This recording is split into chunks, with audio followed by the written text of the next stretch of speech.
Find more podcasts like this one by going to rustymicradio.com. Oh, here we go, ladies and gentlemen. It's Adam in the morning. Enjoy it, love it. Playing all the good music from classic to old school. I told all my friends to listen to it. Rusty Mike Radio.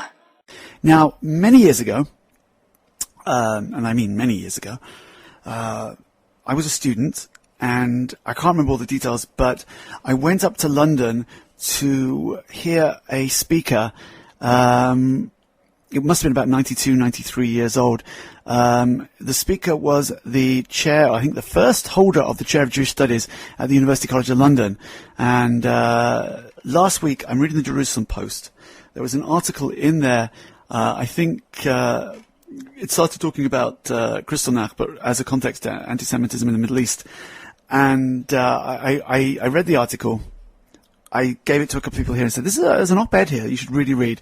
And I asked Ethan, the intern, to get Professor Wistrich on the show. Whatever happens, you've got to get him on, because I think this is a really important context for understanding our enemies that surround us, and it behooves us to understand them.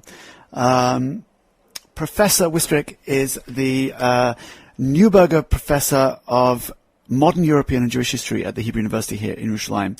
He's also the head of the Vidal Sassoon International Center for the Study of Antisemitism, which is the oldest and most important academic department studying this ancient hatred. I don't think there's any other word for it. Professor Wistrich, welcome to Rusty Mike Radio. Good morning. Good morning. I got that right, yes? Yes, that is correct. Now, I could start listing your published works, but I'm off the air in 45 minutes, and you are widely published. But your most recent one is A Lethal Obsession, Antisemitism from Antiquity to the Global Jihad, which is on Random House, available through Amazon. You told me it's a light little book of 1,200 pages, and I'm genuinely going to buy this. Well, that's good to hear, because I do think that the word needs to be spread, and this book is the most comprehensive and I think synthetic analysis of this phenomenon, and unlike other works in this field, it examines exhaustively the development of anti-Semitism since the Shoah and up to the present time. Now, I always imagined, not imagined, but I think we all know there is a high level of anti-Semitism in the Arab world. I hadn't quite made the connection with European anti-Semitism, but you make it very clearly. Well, yes, there, of course, Arab and Muslim anti-Semitism in the Middle East, and indeed beyond, is not something that is purely derived from European anti-Semitism, but there are important links to it.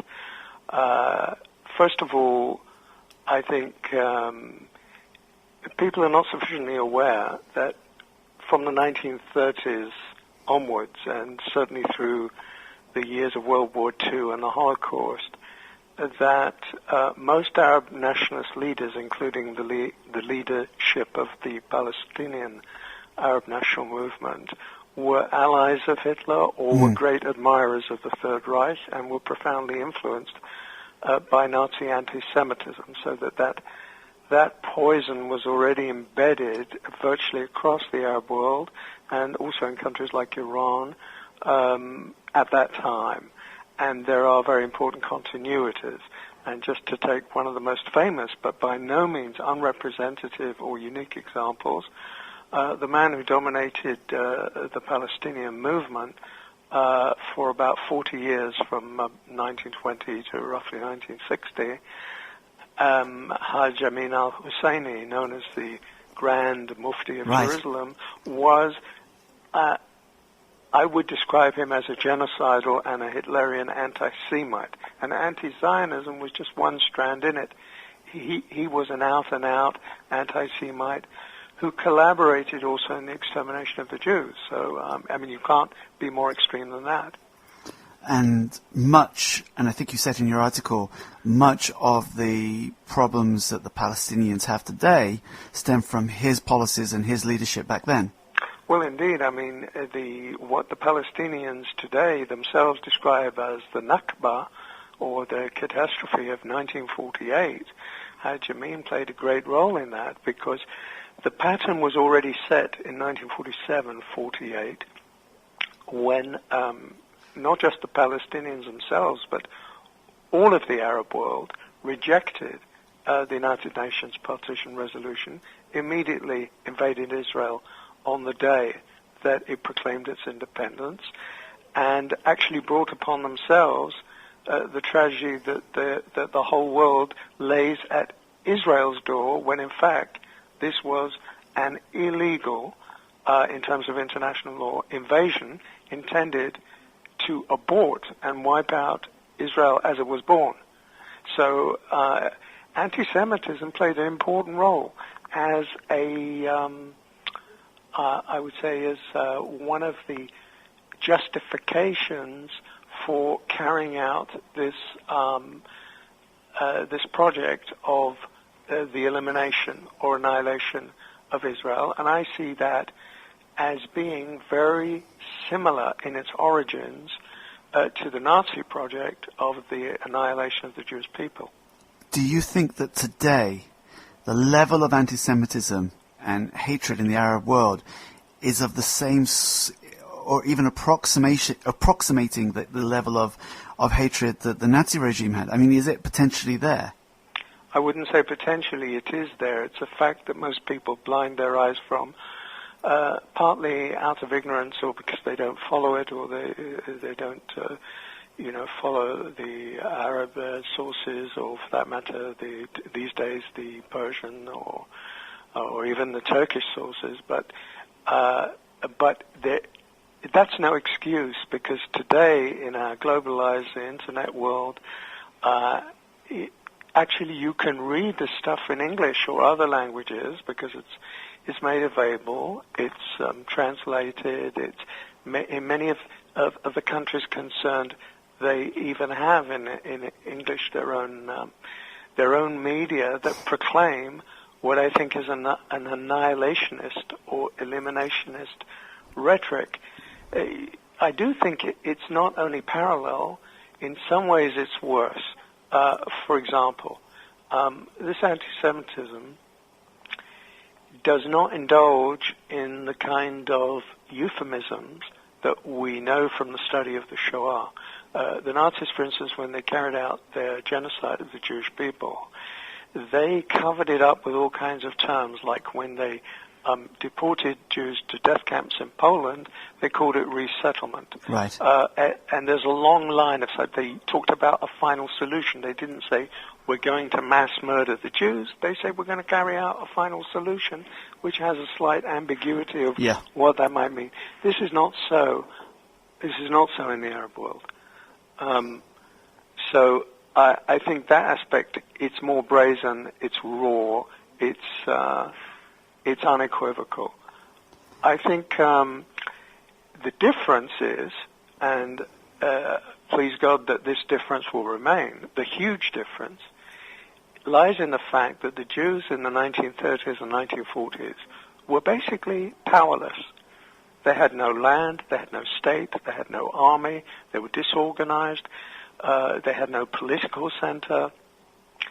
And today, of course, there is the State of Israel, which has powerful deterrence. That hasn't diminished anti-Semitism in any way, but it means that it's harder for those who would like to see the destruction of Israel to actually implement it.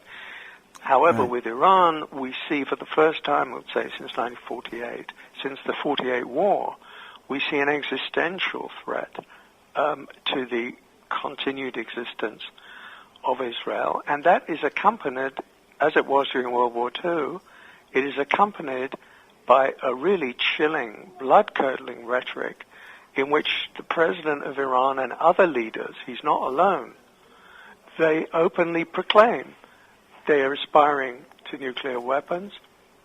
They wish to carry out and implement this objective. Right. This is unprecedented in international relations, by the way. And as you said, in Iran, Holocaust denial is almost a national sport.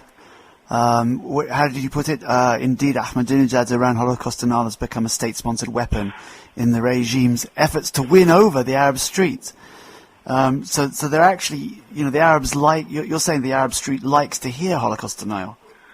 Well, I think that one of the explanations why the leadership of Iran, despite much criticism in the West, has persisted, not merely persisted in encouraging Holocaust denial, but actually has turned it into a kind of state doctrine or quasi-state doctrine, is because they know it falls on fertile soil. They wouldn't do it otherwise. Right. For instance, in the Arab world, Holocaust denial has been pervasive for the last 20 years or so, possibly even more. So this provides a common ground. And behind the denial that the Holocaust ever occurred and its representation as basically as a hoax or a fraud or a conspiracy of the Jews, you have a deeply anti-Semitic theory, and that relates to the pervasiveness both among Arabs in the Middle East and beyond, but also among Muslims in general, of believing in conspiracy theories as such, that the world is governed by all kinds of plots directed against them, directed against Islam, directed against the Arab nation, directed against the Palestinians. And behind these plots, the Jews are extremely active, if not the dominant factor.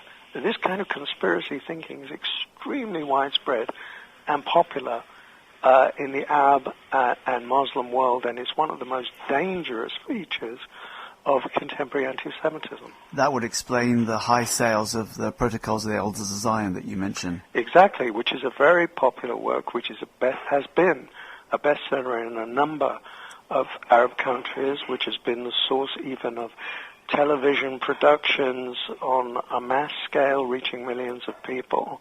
In Egypt, about 8 years ago, they had this popular kind of soap opera based on the Protocols, which was called Horseman Without a Horse. And this is actually widely accepted, in contrast to the West, where this kind of literature is either banned or is dismissed rightly as being a fraud or fabrication. And we have to deal with the leaders who believe and buy into this themselves. Mahmoud Abbas, for example. I watched Mahmoud Abbas, and you quote him as well at the United Nations. Yes. At one point, I think he said, Israel is holy to Muslims and Christians. I'm like, hello? Yes. we don't even exist. I watched this policy of trying to eliminate us from history and thought, well, they're just trying to create facts on the ground. But I think, when they say that there was never a temple on top of Temple Mount, 20 years ago it was a joke. Today it's widely accepted theory. And you're saying it isn't just a political ploy. This is anti-Semitism behind it. Well, I think it's linked to a conception of the world which is either impregnated with anti-Semitism or follows a similar thought pattern. In the case of Muhammad Abbas or Abu Mazen, of course, it's very significant in my eyes, and I allude to this in my book, that he wrote his doctorate in the early 1980s in Moscow. He was a protege of the Soviet communists, very close to them. He wrote his doctorate on the Nazi Zionist conspiracy, and in that doctorate he basically denied the Holocaust, or said that at most about possibly 1 million Jews might have died, but they didn't die as a result of mass murder or gas chambers or anything like that. So he actually wrote his doctorate on that, while at the same time accusing the Zionists of being proteges of the Nazis, collaborating with them, and many other similar slanders. So he never, repudiated that work. When you write a doctorate, it's not some minor matter. This was his research, so-called research, And he's considered a moderate. So imagine what people who are not moderate think. That's what scares me, is that he's dealing with Hamas, we're dealing with Hamas. He's the moderate, and that kind of anti-Semitism in the West would be horrifying. At the same time, you make the point that the West, as you put it, has little appetite for reporting this kind of Jew hatred. Now, even I'm shocked, and I'm aware of it. We're all aware of it. But when you hear it put in context and connected the way you connect the dots, it becomes more than, they don't like as much. Well, look, I've had a lot of direct experience of this because, I have tried to get this message concerning the nature of Middle Eastern anti-Semitism across in the Western media. And here and there I managed to penetrate the wall. I even persuaded the BBC to do, it was very exceptional, probably the only time they ever did it, in 2003, a documentary program called Blaming the Jews, which I basically conceived, which was about contemporary Muslim anti-Semitism. But that's a rare and exceptional case. Most of the time, it's not reported. When it's dealt with, it's always dealt with in a very superficial, condescending way. All kinds of excuses and rationalizations are found, mainly saying that this is just a mere byproduct and offshoot of the Israel-Palestinian conflict, and specifically of Israeli occupation or policies towards the Palestinians. So in other words, blame us. It's manifestly not true. But that in itself is anti-Semitic. Once you're blaming the Jews for anti-Semitism, in and of itself, that's an anti-Semitic thought pattern. It certainly lends itself to that, let's say, even if the person who says that may not necessarily in his own mind be indulging in anti-Semitism, but sooner or later it's going to slide into that direction. As the West, and I lived in America for many years, went back to Britain and realized how much the large and massive Muslim community had become part of British society. As this is happening, are we seeing in Western countries like Great Britain a rise in this type of blatant anti-Semitism? Well, I think there is a direct causal connection, and I've written about that too extensively in my book, a direct link between the massive increase in the number of Muslim immigrants, particularly in Europe. After all, when I was still living in the UK, there was a very small community of Muslims. Today, it's coming up between 5 to 6% of the whole community, of the whole population. In France, it's 10%. Right. In many other West European countries, it's between 6 to 10%. This demographic change has social, cultural, and political consequences, and one of them is that the general rise in anti-Semitism, which is unmistakable across Western Europe, and I say there are virtually no exceptions here, whether you're looking at the UK, Scandinavia, Holland, Belgium, Spain, France, Germany, Italy, and so on. It's the same pattern. And a very alarming one because of the growth in physical violence, intimidation, the links with jihadi organizations and holy war, which, can have dire consequences. Well, certainly in Britain, we've seen a remarkable level of Islamist terrorism or attempted terrorism. I mean, absolutely remarkable, very high. We also seen demonstrations there, and every time you see a demonstration, there is always a virulently anti-Semitic core that you can see every time you take pictures of and people stood there openly in the streets with Jews have to die posters and kill the Jews and Israeli genocide and wait for the real Holocaust, which is to come. And the imagery is pure Nazi imagery. The cartoonist imagery. Yes, it works both ways. I mean, they both use the Nazi imagery to project it on Israel and to say the Jews are Nazis, and at the same time they adopt some of the imagery itself in anticipation of what they would like to do to the Jews. Right. So this is really diabolical.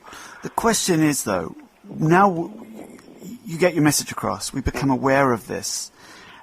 The United Nations has a, if not dominated by, has a very strong core of Muslim or pro-Muslim nations. The West has a growing and powerful Muslim lobby, their democracies. I feel it in England a lot. The power of the Muslim community. Are they going to listen? Are the Western governments going to be prepared to listen? Is our own government even listening and seeing this as a context?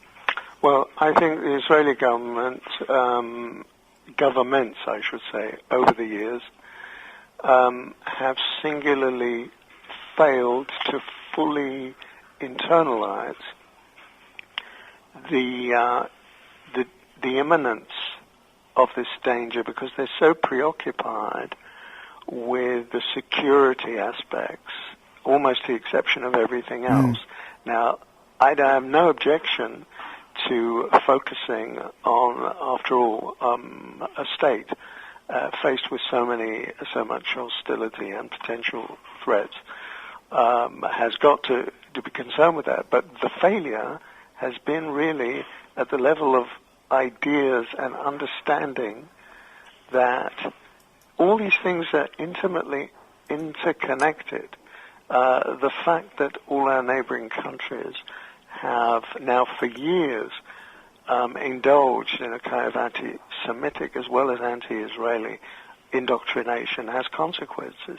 The fact that they have spread this to the wider world, to the West, Europe, and so on, that has consequences in delegitimizing Israel, which of course the governments here are well aware of, but they don't fully see the connection until very recently, perhaps. I think there's been a very belated, very slow process of beginning to grasp it, but not offering, they've allowed Zionism to be trampled on, to be, libeled, slandered, reduced to a smartut, to right. a rag. Yeah. And with very little counter argument, very little thinking in depth about how that might be reversed.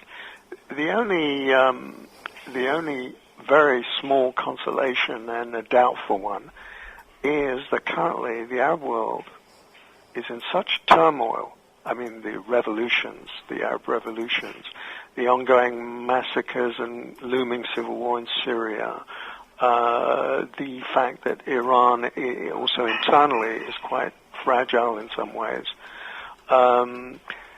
This has taken some of the pressure off for now. The world is getting very angry after ignoring what was happening in Syria. Yeah. And there is increasing concern. Egypt, of course, as well, is preoccupied now with much more immediate life-threatening issues of its economic and political future internally. However, the problem is that it's a very small consolation, because as we've all seen, the immediate results of 3 Arab revolutions have been, in fact, the great strengthening of Islamic forces who are now in government. And automatically, I can say this with confidence, automatically, where you have a strengthening of Islamist forces today in the Middle East, you have a further increase in the virulence, the toxic nature of anti-Israelism and anti-Semitism as part of it. And we're seeing the Muslim Brotherhood is one of the oldest anti-Semitic organizations in the Arab world, and it was founded in 1928.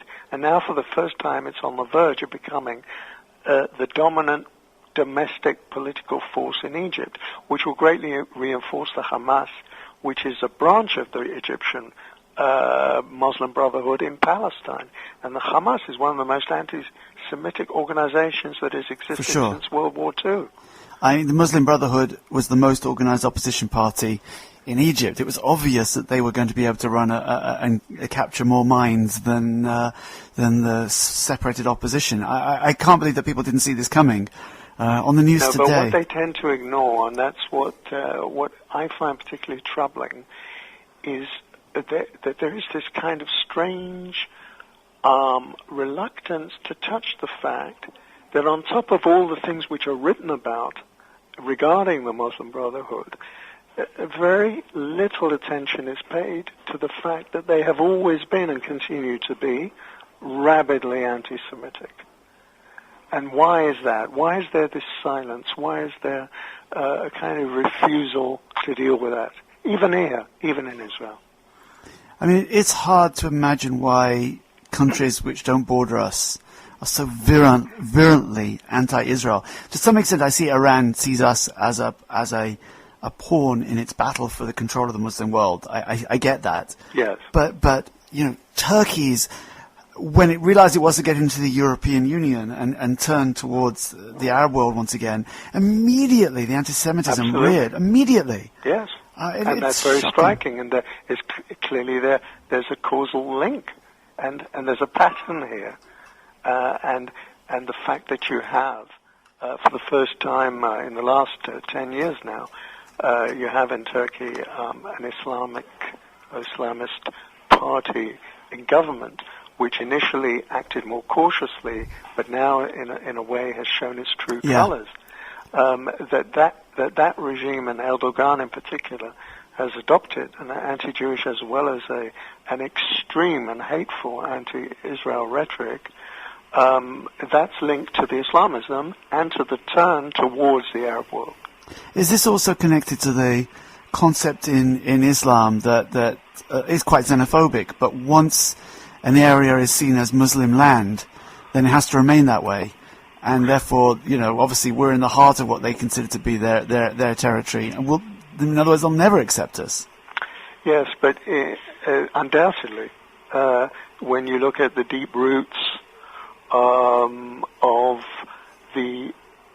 Arab rejectionism and a majority of Muslims being unable to come to terms with the legitimacy of the existence of a Jewish state in this part of the world, you have to go back to core things which are claimed today to be based on the Quran and Islamic tradition. Actually, that's not so cut and dried, because the only reference that exists in the whole of the Quran to Palestine, I mean, it's not called Palestine now, but the only reference is one which is actually favorable to the claims of the Banu Israel, the children of Israel. Yeah. So that, of course, is glossed over, because what's happened is that the fundamentalists have basically hijacked the Quran and Islam itself, so that while there are many hostile passages in the Quran towards Jews, it's nevertheless a deliberate propagandist effort to make that an instrument of anti-Semitism, and they have succeeded in doing that. For sure. Also because of the silence of many, let's say, more moderate Muslims who should know better, but have also allowed this to happen. I think there's a fear. I think there's a Fear genuine is a fear. very big factor generally in this refusal to confront the really horrific manipulation that has gone on now for several decades of Islam. You know, and I see this among my fellow academics in the West, to a degree, even in Israel itself, but more in the West. I would say there's a lot of the reluctance, the silence, the resistance to facing the facts derives from fear, and also from a very superficial knowledge of, and refusal to take people at their word, which is another block, a mental block, because, by doing that, by rationalizing statements which in any other context would be considered racist, anti-Semitic, and genocidal, they're rationalized. And there's no grounds for rationalizing them. Whether it's Ahmadinejad in Tehran, whether it's the Muslim Brothers, whether it's in Saudi Arabia or whatever, when statements are made about Jews and about Israel, the people who make them absolutely mean what they say, and they believe what they say. 100%. I think that the West just can't get its head around the fact that people can actually believe this.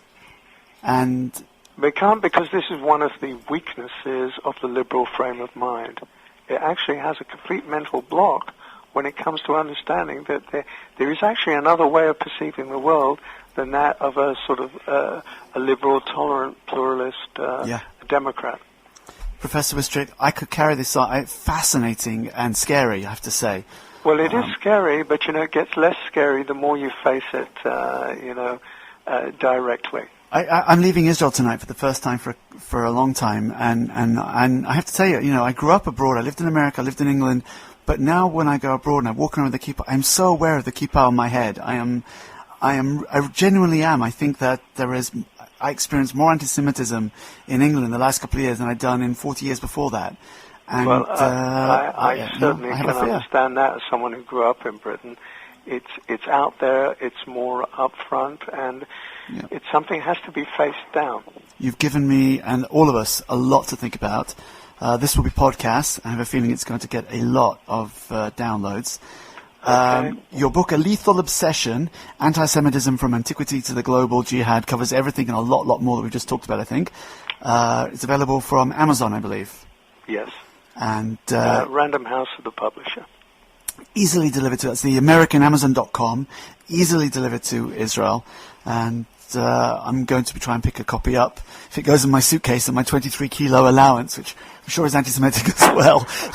I'm a Jew. I need to buy stuff. I'm going to the shop and they've allowed me 23 kilos. I really appreciate the time, and I know this is longer than we originally intended, but it's been fascinating and informative, and I thank you for your work. Thank you. And your time. Bye-bye. Bye-bye. This is Rusty Mike Radio. Online now. www.rustymikeradio.com.